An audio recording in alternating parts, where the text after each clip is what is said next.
Hi y'all, this is Deidra here with Deidre's Daily Dreamers coming at you with a new video. And if you like this video, please click like, subscribe, share this video with family and friends as I'm trying to grow my channel. And if you are a new subscriber, leave me a comment in the comment section below. And if you are a returning subscriber, thank you so much.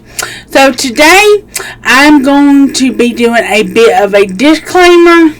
I'm going to be doing a personal testimony about suicide and suicide prevention for Suicide Prevention Month. If you are triggered by those things or do not want to hear that part of mental illness, please click out of this video. I will not be offended at all. And with that being said, let's get into the video.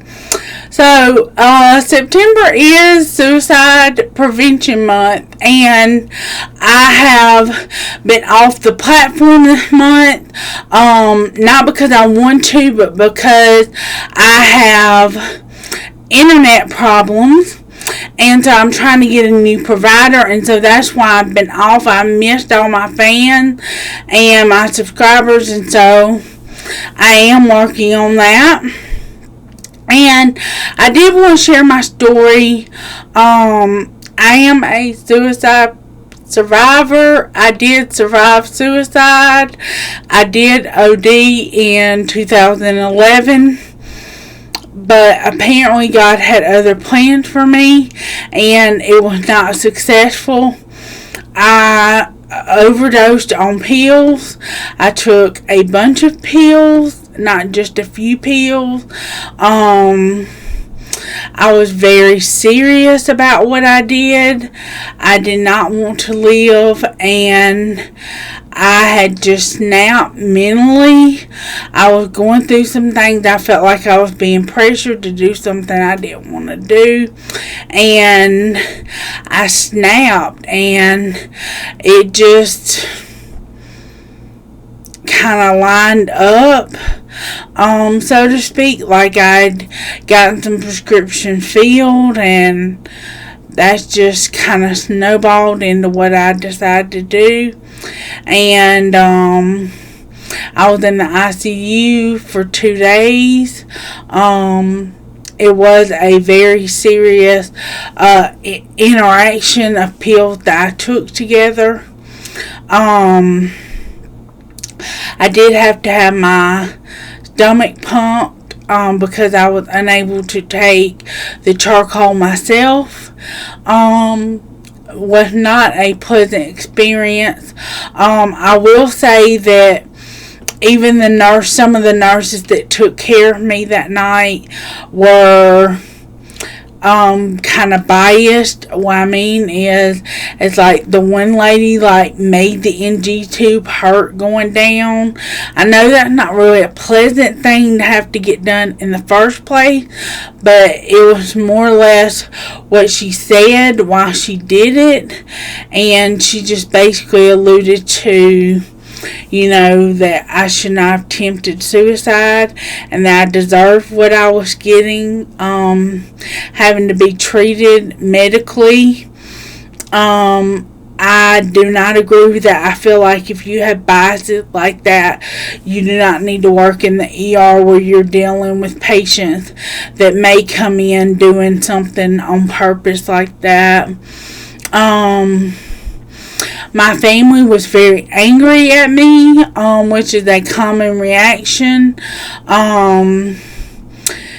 They didn't understand why I had done it at the time. And I was angry that I did not succeed until the third day. I was in the shower. I had made it to the psych ward at my local hospital, and I was in the shower. I was taking a shower. I remember it clear as day. It was like a light bulb went off, and I wanted to live. And it was a very emotional moment for me because I was struggling with wanting to die so bad, and was angry that I had not been successful. And So I had that epiphany that I wanted to live, and that is my story of ODing. Now, I've not been suicide free since then. This last year, I actually had to take a break off of social media. Not because I had anything on social media going on, but just because I had mental health issues. I was having suicidal thoughts, and I kept telling them I needed help, and they were kind of just not giving me the help that I needed. And it was different this time around. I knew the thoughts were not me wanting to die. That was just thoughts bombarding my mind, causing me to react to the thoughts. And you would think, knowing the difference, that would help. That's not the case, though. When you're being bombarded with as many thoughts of suicide as I was being bombarded with, you tend to give in. I had to go to the ER 8 times in a month. Most of those were for suicidal thoughts because I was not getting the treatment that I needed in my outpatient facility. I did have to be hospitalized twice. We crossed state lines to see if I could get better care. That was not the case. I actually got worse case in the next state over. So suicide is definitely something that I think in a lot of cases can be prevented, especially if somebody's being bullied or if there's some outside force triggering them to want to commit suicide. I definitely feel like suicide can be prevented in a lot of cases. In some cases, that's just not the case. So I am going to leave the suicide prevention number in the description box below.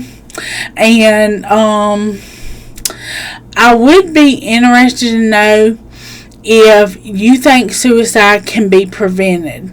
If you think suicide can be prevented or not, leave me a comment in the comment section below. And I would love to hear if any of you would like to email me at Deidra Denny's Daily Dreamers, all lowercase, at gmail.com.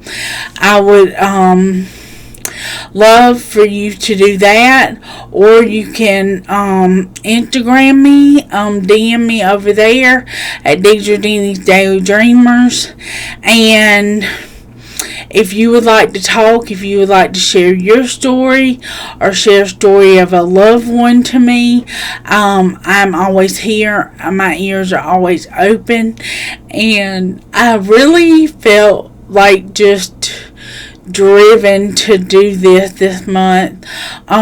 Is something very personal to me, very vulnerable to me.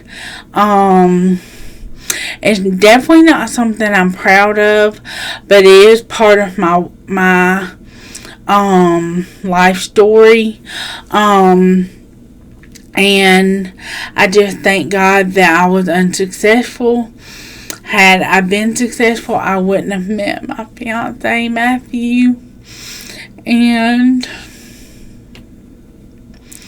so, before I get really emotional, I would like to say that September is Suicide Awareness Month. And so, keep that in mind. And remember to reach out if you ever find yourself in that place. There are places you can reach out, and reaching out is always hard. It's one of the hardest things you'll ever do. But it's definitely worth it. It can save your life. And So with that being said, dream big, Deidra. Daily Dreamers, dream big. Bye-bye.